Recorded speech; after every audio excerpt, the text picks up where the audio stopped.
I'm singing that. That's what I'm singing. So I want to invite you, first of all, get the beat in the body. Hey! In the body. In the body, if you can. Hey! Hey! Then I'm going to invite you to get the meaning of the song in your breath and your heart. I want you to sing like you mean to wake up with freedom and justice on your mind. We still not getting it. Come on. Hey, hey, hey. We have to sing our revolution, right? We got to sing. It starts here in this room. You try it again? Get this beat. Let's try it again. Hey, woke up this morning with my mind. Hey, yeah, yeah. Hey,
Quaker Action. Raise your hand. All right. People. All right. That's great. How many people who have sung with EQAT? You all can put your hand up now because that was a big. How many of you have come to an EQAT action with a family member? How many of you have ever made a donation to EQAT? Wonderful. Thank you. Thank you. How many folks here have been arrested in an EQAT action?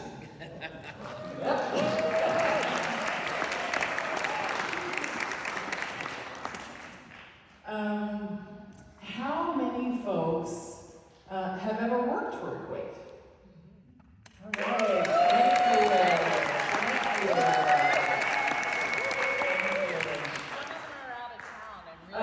Yeah, actually several of our staff members, current and former, really wanted to be here and were out of town. So it was really hard that not everybody could be here. But how many of you had your first experience of our Quaker Action Team in the BLAM campaign or the PNC campaign? Yeah, nice. All right, how about the Power Local Green Jobs campaign, the PICO campaign? All right, nice. And then there's the current campaign, the Vanguard SOS campaign. How many of your first?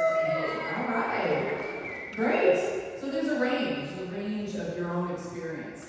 How many of you here are what we would consider a founder or part of the founding of EQAT?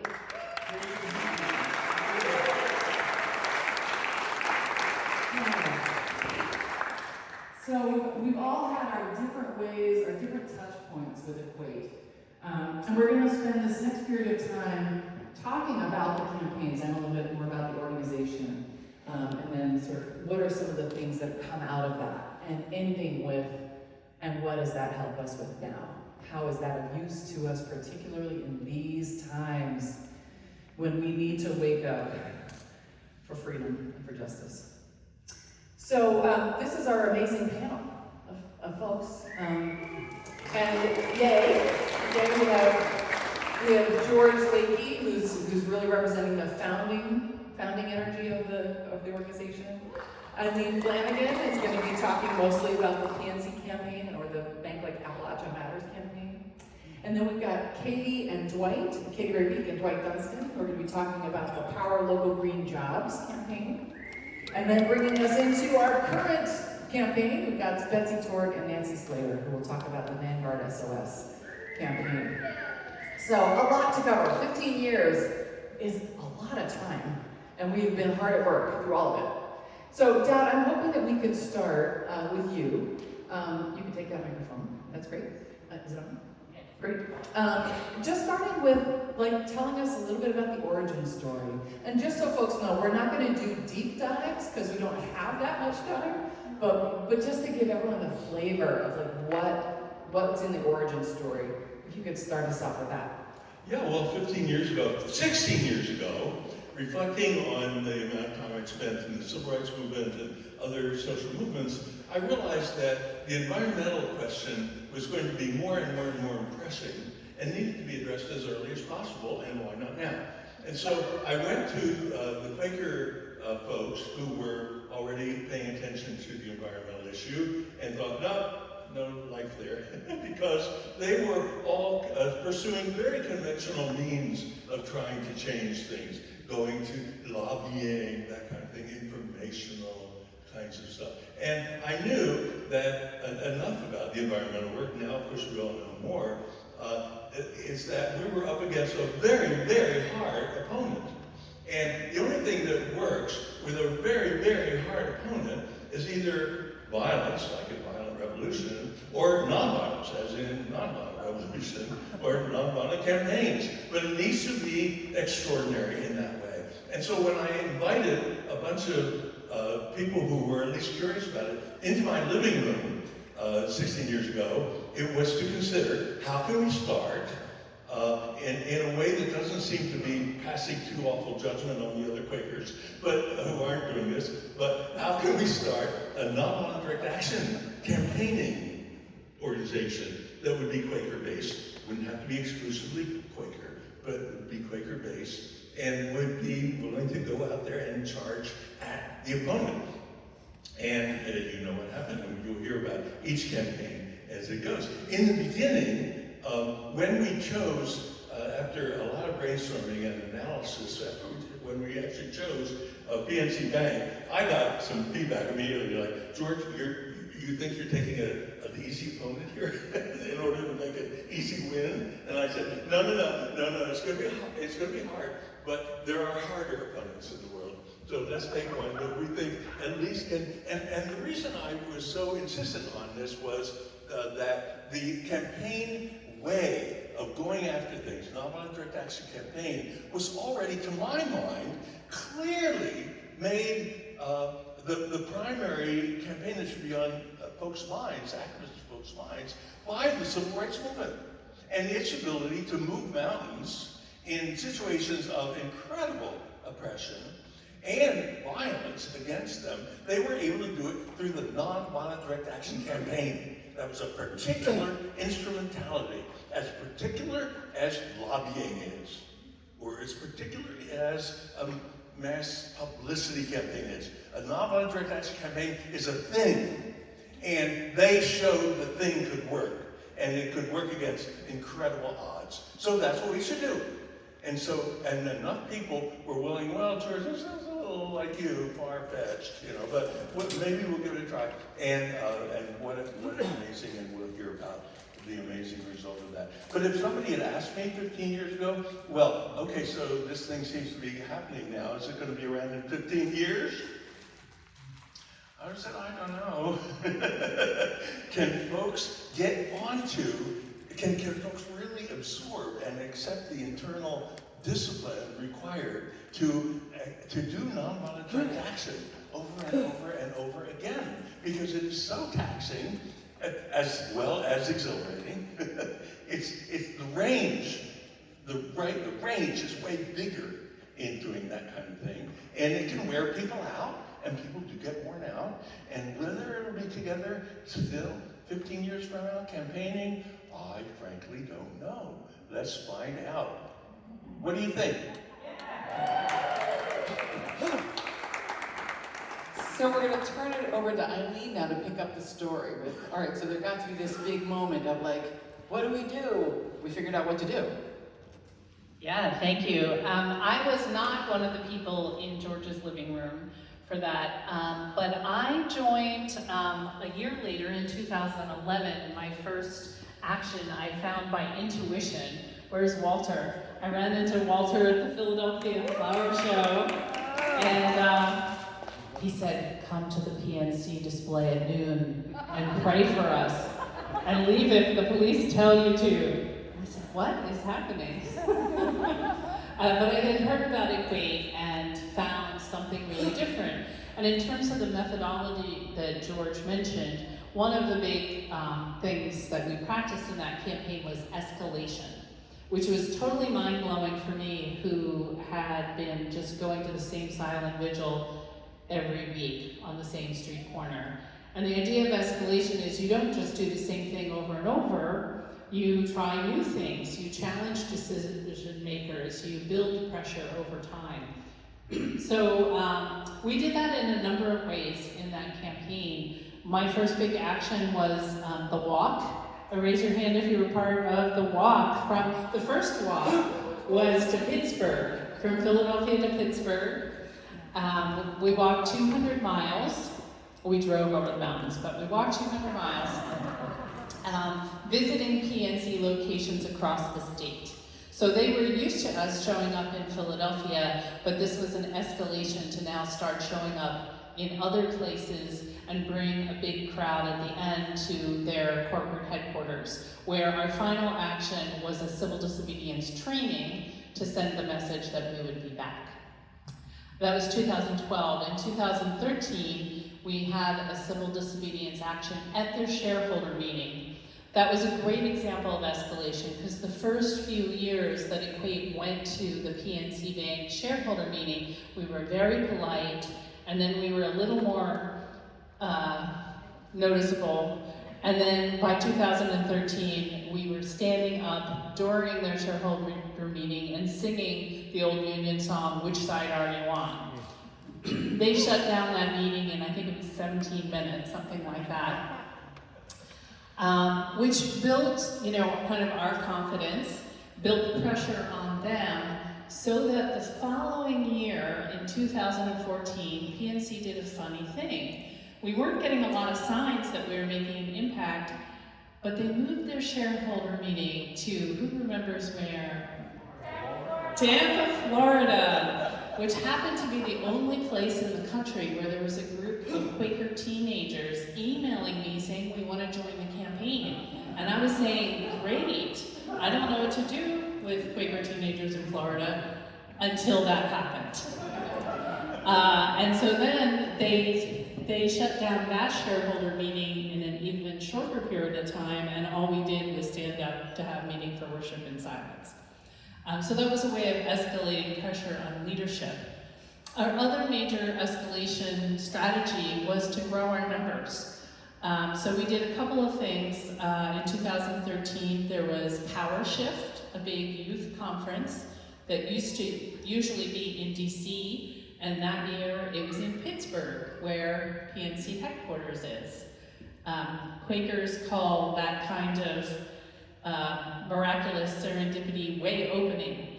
So we decided to take advantage of that. We did 16 actions in one day in Pittsburgh and one in Philadelphia. Where is Ben? Shout out to Ben who held down Philadelphia while everyone else was in Pittsburgh. And And that also boosted our confidence and our ability to do so many actions in different parts of Pittsburgh.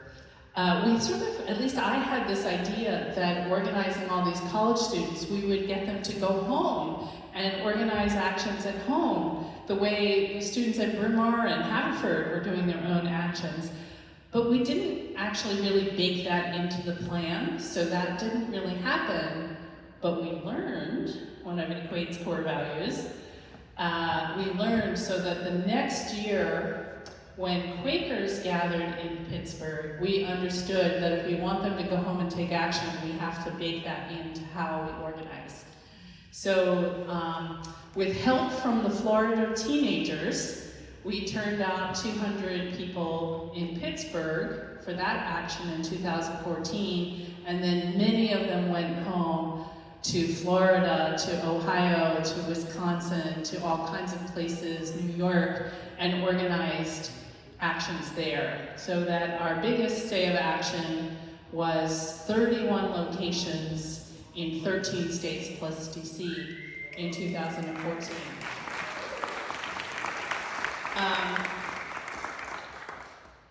And by then we were starting to hear whispers through some of our allies that we might actually win that campaign. Two other things I want to say. Another thing that happened in 2014 was we took a little detour to organize a civil disobedience action against the Keystone XL pipeline. And I want to acknowledge that some of our friends here from, I don't know whether you guys were Green Justice Philly or Power, what group you were at that point, but it was part of what kind of built this beautiful relationship with more people in the area. So that was also turned out to help escalate the campaign. Finally, I'll say that one of the escalation things was visiting decision makers at their homes and visiting them at their, when they were giving public speeches. Many people call this bird dogging, but Quakers wanted to call it spotlighting. And one of our spotlighting actions at the CEO's house, he came outside and talked to our volunteers for an hour, which was wild. And when they came back and gave that report, I said, I think we're gonna win. And so we started actually having conversation about what the next campaign would be before we officially won the first campaign. And the two themes that came up in those early conversations were we wanted to try what's called a solutions campaign. Much as it's fun to complain about somebody doing something bad, like blowing up mountains, there's also a kind of power in saying this is the vision of the world we want to see. And so that was a core theme.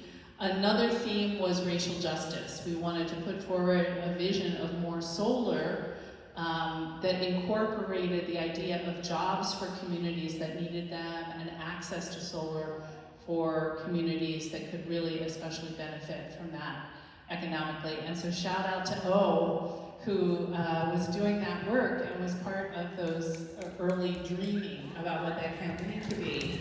So I'm going to pass it to Kaytee, who is going to take it from there. And you said we won the PNC campaign, right? And also we won a PNC. Thank you, Kaytee.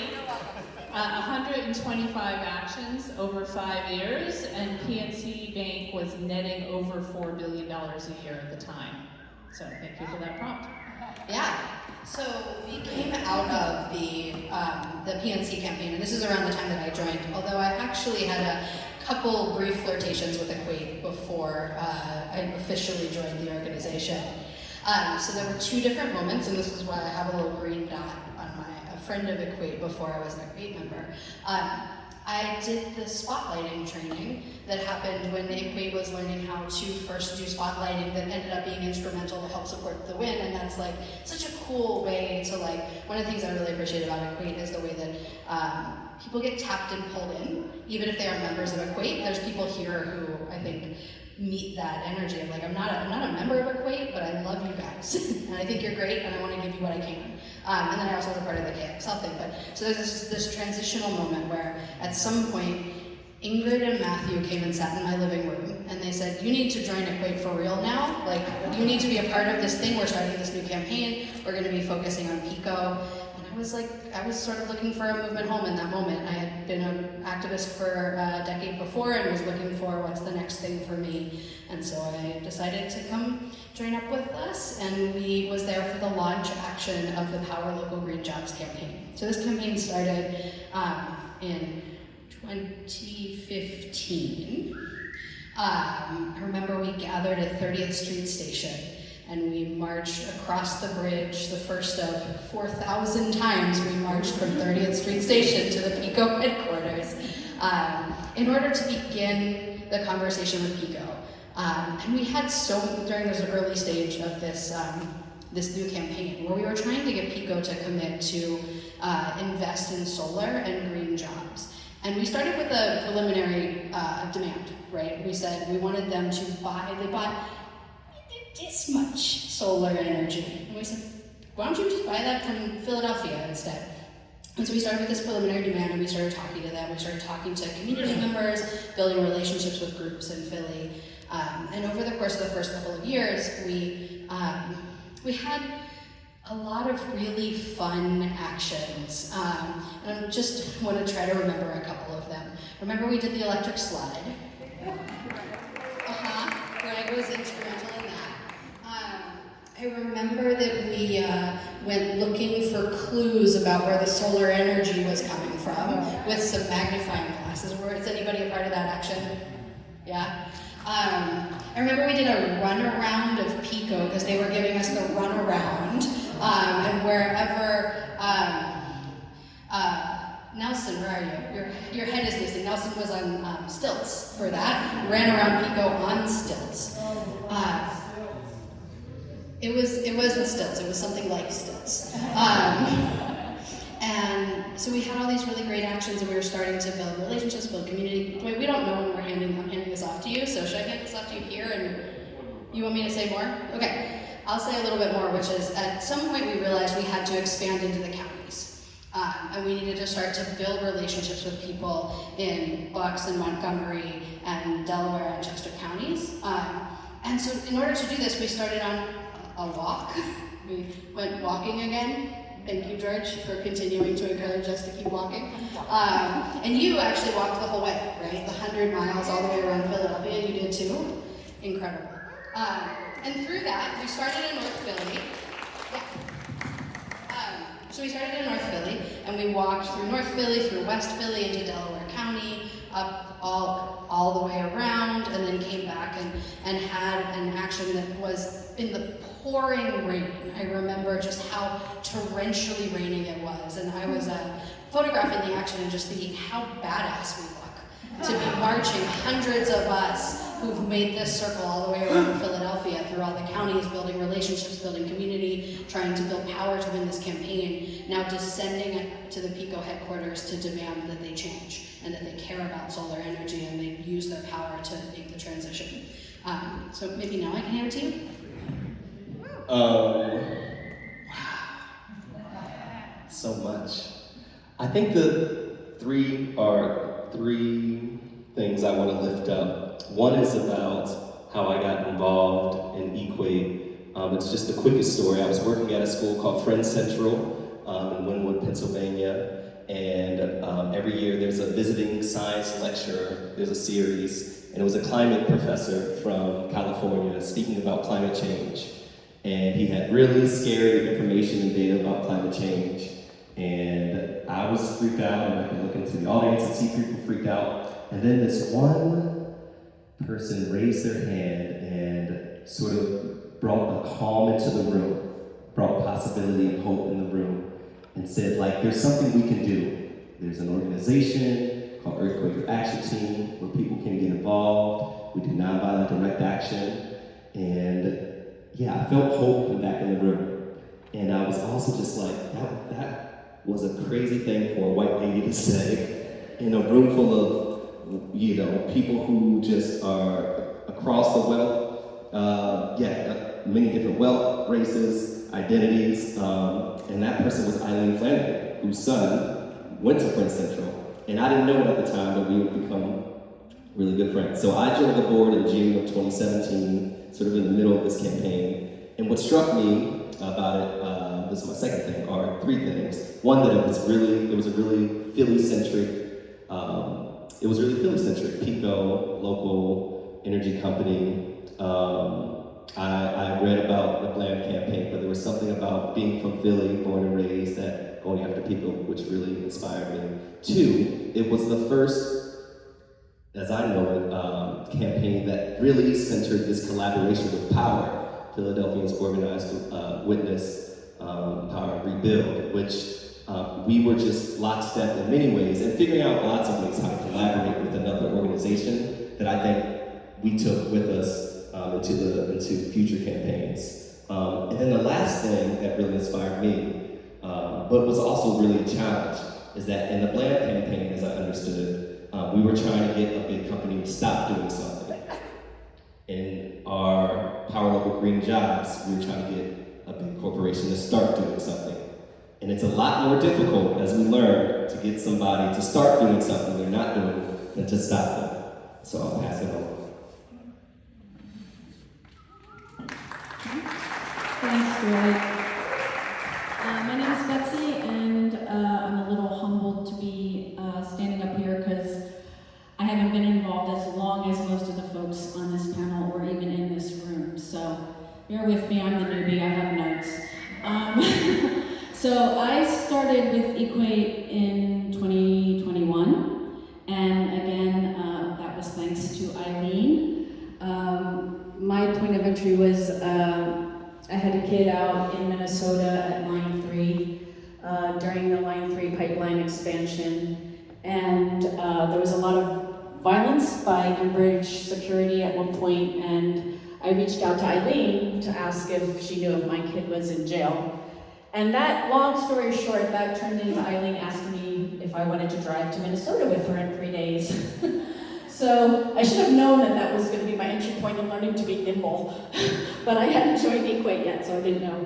Anyway, went out to Minnesota, went out to Line 3, learned about the damage to the water and the land out there, met indigenous folks whose livelihoods were being affected by it and whose treaty rights were being violated, and then came back to learn that EQAT was starting the Vanguard campaign in 2021. And the connection there is that Vanguard is a major investor in Enbridge that's building the pipeline.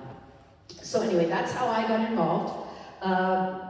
The Vanguard SOS campaign is an international campaign. I think it's really important for us to think about that. It's across the globe. And EQAT started in 2021, and my understanding was that one of the Vanguard SOS partners invited EQAT to hold down the nonviolent direct action part of this larger international campaign, and that was a really great fit for us, so we said yes. And for those, I think most people in the room know, but if you don't, Vanguard is the second largest asset manager in the world. They manage about $10 trillion of assets.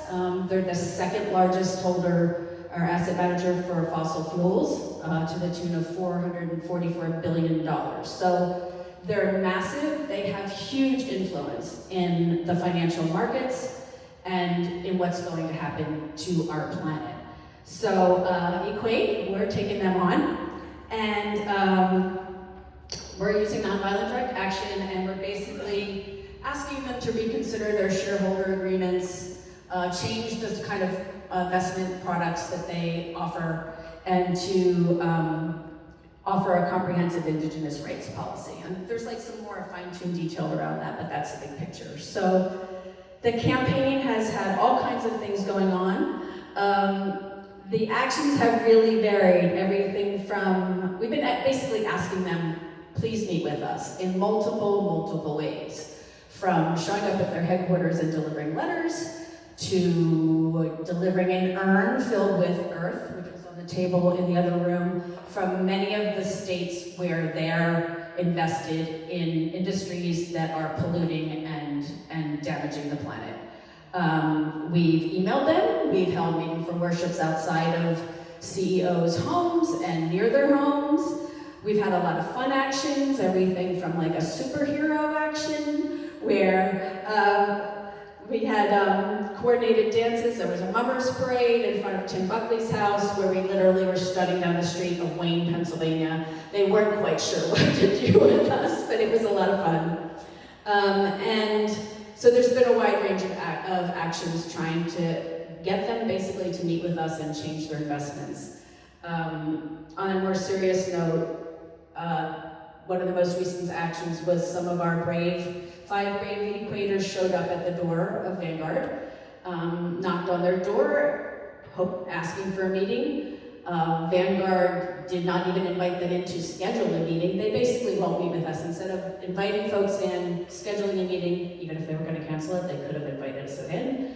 They chose to arrest 5 of our folks. So this is the kind of what we're up against. We're coming up with lots of other creative ways. And I think Nancy has some stories she'd like to share, so I'll turn it over to Nancy and you can share some stories that you'd like to.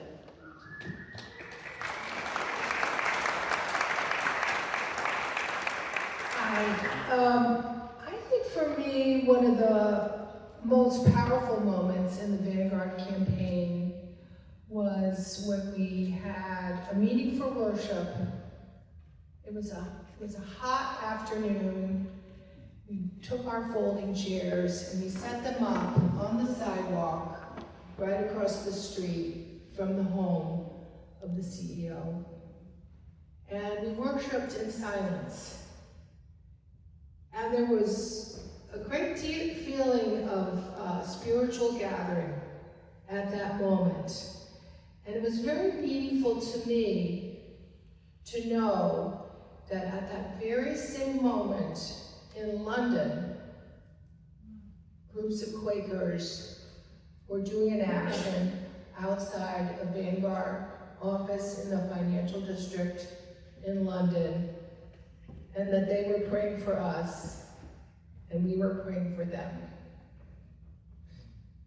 It was a moment of feeling the depth of the connection and how this is a worldwide issue. So, on that note,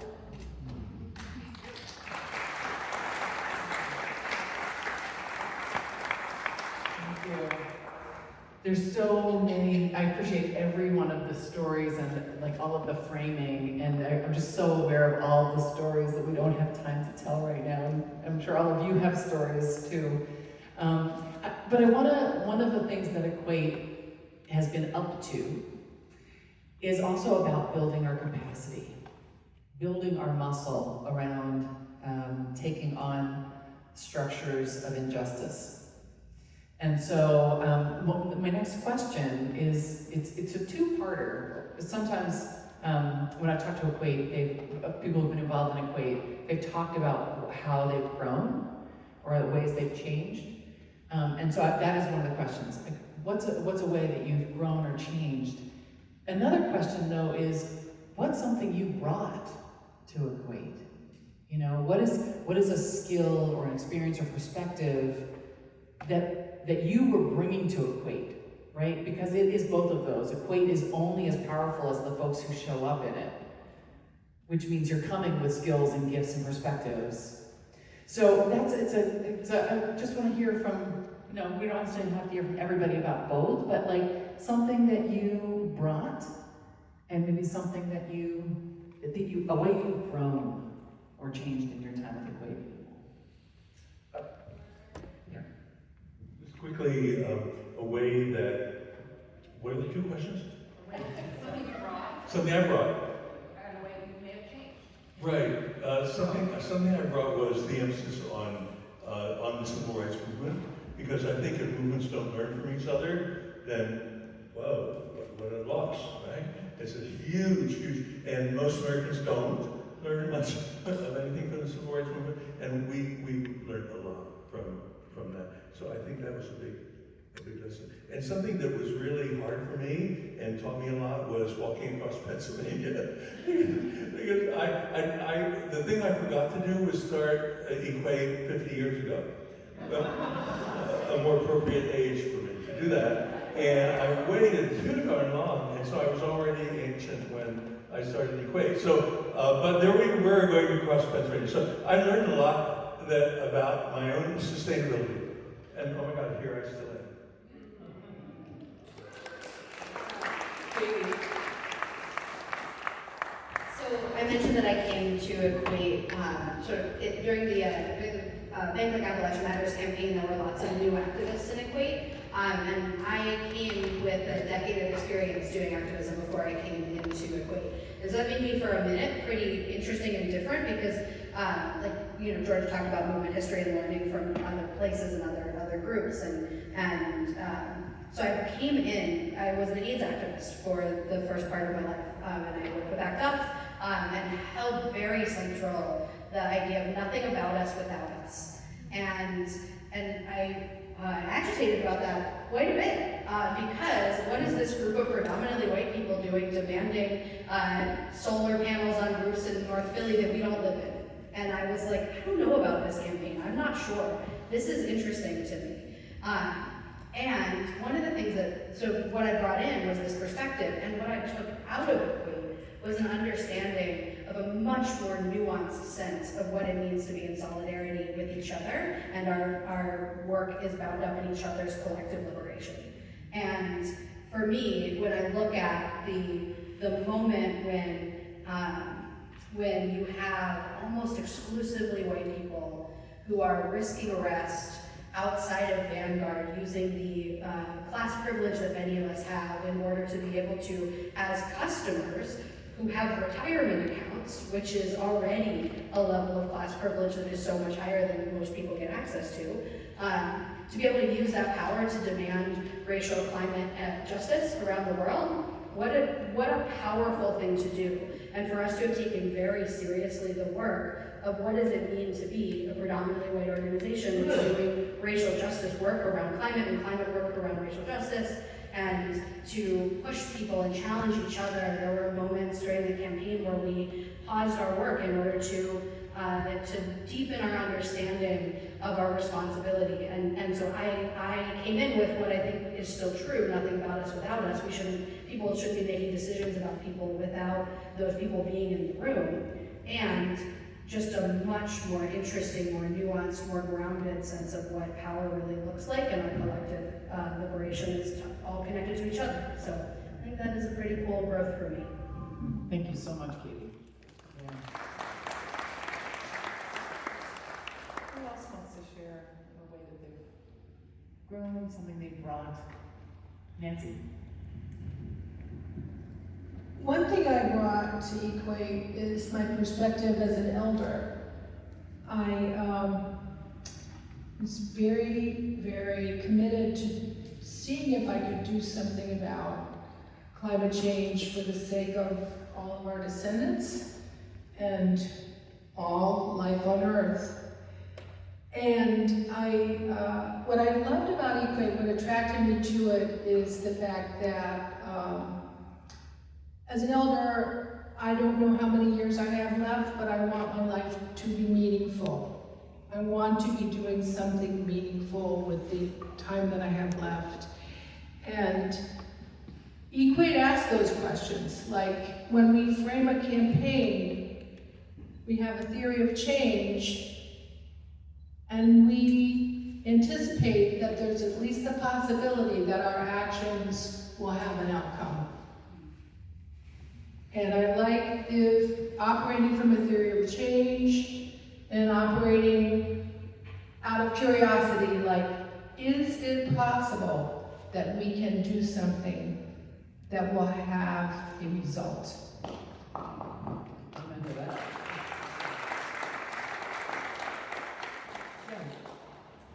Eileen. One thing I brought was a sense of what Quakers call a leading. I was really feeling, we also have all this jargon, under the weight of the climate crisis, and feeling like a deep spiritual sense that there was something I was supposed to do other than carry my reusable water bottle, which I was constantly like losing and dropping and stuff. And I really hadn't figured out what felt like, what I was supposed to do. And I remember after that first EQAT action, a couple months later, Walter and I had a conversation on the phone where I got teary and I said, I feel like I have gifts that aren't being used.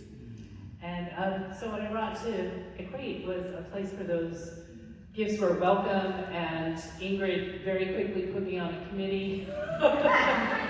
So if you two have gifts that are not being used, come talk to us. That's it. Betsy?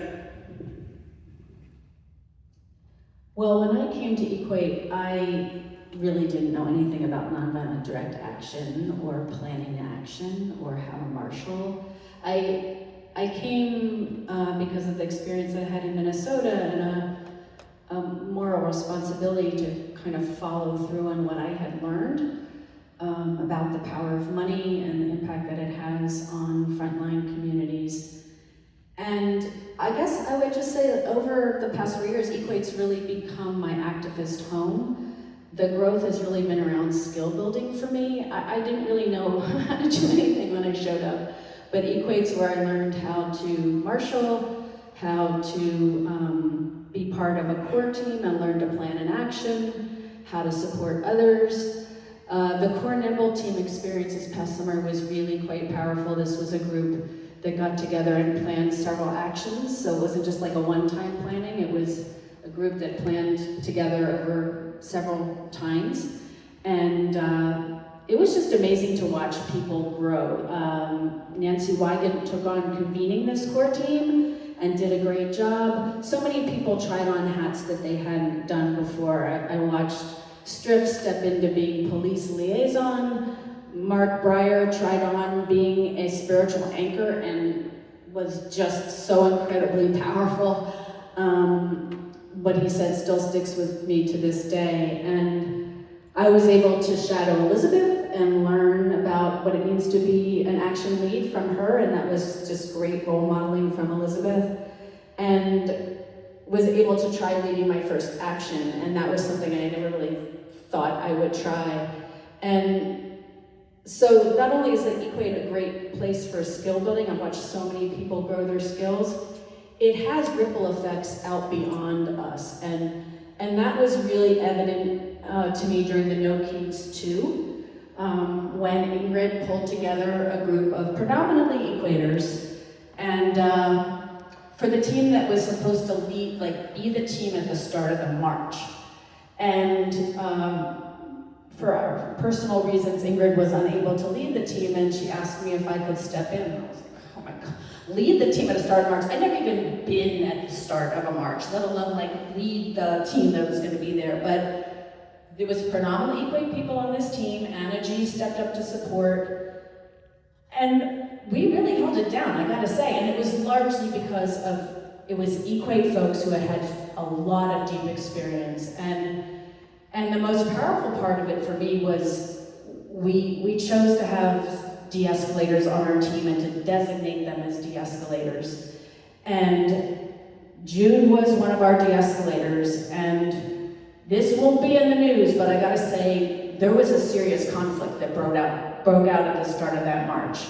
And June masterfully de-escalated a situation that could have been a brawl at the start of the march, which would have been everything that this regime was looking to have happen. So all of this to say, it was EQAT and the skills of the folks in EQAT on that team that really held it down as a team. And so the ripple effects are powerful and maybe not always obvious, but they're there. Thank you so much, Betsy. I think that really is leading into actually the final question, which is, so what does the past 15 years of EQAT, hundreds and hundreds of actions, thousands of people, just so much that EQAT has been part of. So what does the past 15 years have to offer us now? We are in some times, right? Times that I think that you would even say you haven't experienced a time quite like this one. So what do we have to draw on? What is the offering of EQAT to this time? So I'm wondering what reflections, I feel like Betsy, you were touching on that. A way that a bunch of EQAT folks were able to show up for No Kings, that it was not specifically an EQAT thing, but using skills and relationships and trust to be able to do that work. Eileen. Yeah, I want to stand up again because I want to see people. In telling these stories, you may have noticed that after the planned campaign, Kaytee said, "And did we say we won?" And we didn't do that after the Power Local Green Jobs campaign. But part of what I learned from that is that even when you don't win the huge thing that we asked for, we asked PICO to change their entire business model, and we did not win that. So we didn't get to write one of those, "Hey, we won," emails. You know? Not that that's the most important thing. But we actually still really made a difference during that time. PICO invested at least $200,000 in solar jobs training focused on lower income neighborhoods in our region. They hired a whole bunch of people. They created a whole solar department, which they did not have at all before.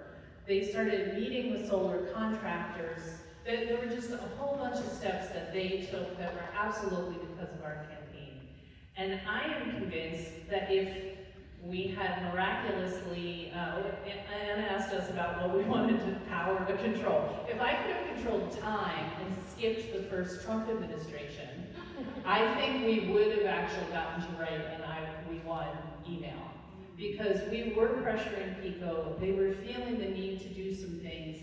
Their big hang up was where was the money coming from? And it could have come from the Inflation Reduction Act. But when the Trump administration came in, they dropped their pilot project plans because they were planning to use Obama Clean Power Plan money to do some pilot projects of solar and low-income neighborhoods. And so the relevance of this is, I think, part of what I learned from George was like this spirit of direct action. We're going to go do a thing, and like, who cares what everybody else is doing? Almost a kind of persistence and focus. But what I learned from experience is it does matter what way the headwinds are blowing. And so the second campaign was harder for the reasons Dwight named, and also because the headwinds started blowing against us. And right now, we are obviously in a time where the headwinds are against us on climate change, but I still believe that we make more of a difference than we can see. We heard indirectly that because of the action that Tom Hoops brought a bunch of George School students to support indigenous folks from Peru, we heard through our partners that because of that action, Vanguard called Petro Peru and said, "Is it true you're violating indigenous rights?"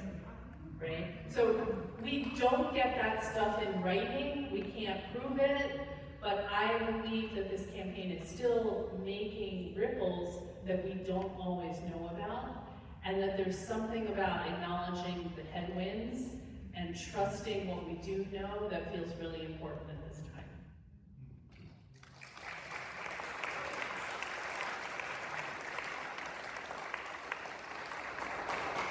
We're coming to the close of our time, but I want to make sure we get to hear from Dwight too. Yeah, two things are coming to mind. One of my just most significant experiences during Power Local Green Jobs was interrupting a shareholders meeting with Eileen and others in this room in Delaware, and it was just a very scary thing for me, even though we weren't risking arrest. I'm such a rule follower. Any rule followers in here? We would raise our hand. How many people are rule followers in here? Great, me as well. And so I was so scared. And it just meant so much for me to sit next to Eileen while I was doing this scary thing. And there was a moment where I walked up to the microphone and spoke directly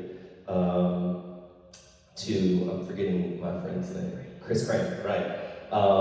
Because he had invoked young people at some point in his sort of message to the shareholders, and it was duplicitous, it was deceiving, and it wasn't rooted. He wasn't in the ways that we can sometimes conjure up young people to justify our terrible decisions. He was doing that. And I just remember speaking on behalf of the 800 students at Friends Central and the countless other across the planet when I was saying, you know, what you all are doing is destroying the planet. It's not actually leaving it here for them in good shape.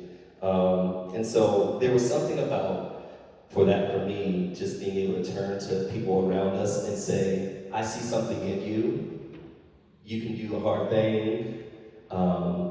You know, Eileen, you had a nudge. You really were like, I'm having a nudge that you should join us in this action and for this. And it takes courage to look at someone and see something in it. Courage and insight and risk to do that. But I think what we're going to need in this next phase is actually an openness and willingness to listen to when spirit or love is calling us to nudge somebody close to us. Notice when spirit, love is calling us to do something scary.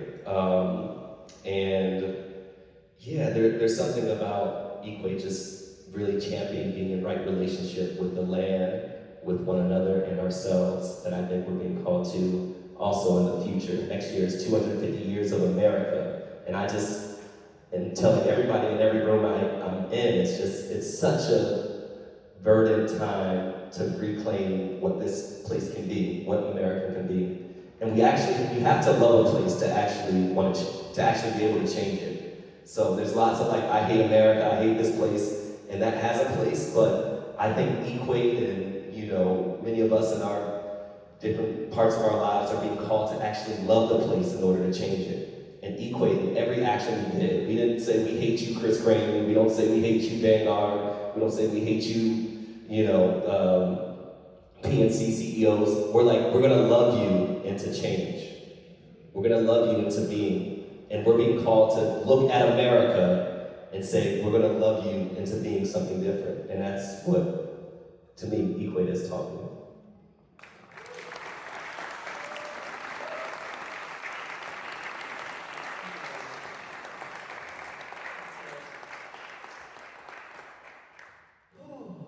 That's right. There's so much more to say, and there's so many more ways that we're going to get to be together, whether it's when we go back to the Cherry Street room or moving forward. But I want to give deep thanks to each of you. I want to give deep thanks to each of you for whatever way you've been connected to EQAT in the past, in the current times, and in the future. When we started EQAT, you know, it was this little thing, and it was just like people just started showing up because we wanted to do something. We wanted to not be in despair. We wanted to be in motion, and I do think that love was at its heart, right? And so we've been around, you know, 3 campaigns, and we, in the Vanguard campaign, had a really major foundation that was a major funder for EQAT, and that organization has changed its priorities, so EQAT no longer has that. And so we had gotten to a place where we could really expand staff, and now we're needing to contract. This is part of being a movement organization. Always what's been at the root is individuals showing up with their skills, with their gifts, with their love, and also with their dollars, right? We were completely funded by individuals for the longest time, and then we got some kinds of foundation money. But we're really at a time where it's not going to be foundations that are going to make the work of EQAT move forward. It is about the ways that each of us can support this organization. And whether that's showing up at an action, whether that's, you know, helping to make a banner, and whether it's making a monthly contribution, or making a significant gift now in honor of 15 years of nonviolent direct action in Philadelphia and beyond. The ripples of this organization have been significant for actually a pretty small group. And again, it's only because of what we as a collective have managed to do together. So I am asking that you also think about ways that you can support this organization financially. It is a significant and real need, as well as all the ways that you show up with your light with your love, with your belief that we can and must make change, that we can and must make this the country that we all deserve it to be. So in closing, and let's just breathe. I see you, oh, let's breathe. Big breath in and out. We are all so deeply connected, and that's what this afternoon has really been about. So honoring every single person here for the part that you've played and will continue to play. I'm going to ask Rhetta to come and lead us in a closing song before we head to the other room for some more time together. There'll be more time to sing actually with Rhetta, as well as some other opportunities. I do want to just say on a logistical note, we need to be fully out of this building by 6 p.m. So because we're such an amazing collective, it'll be great to have many hands on deck for cleaning up as well. So we'll let you know when it's that time. But for now, let's bring our voices together.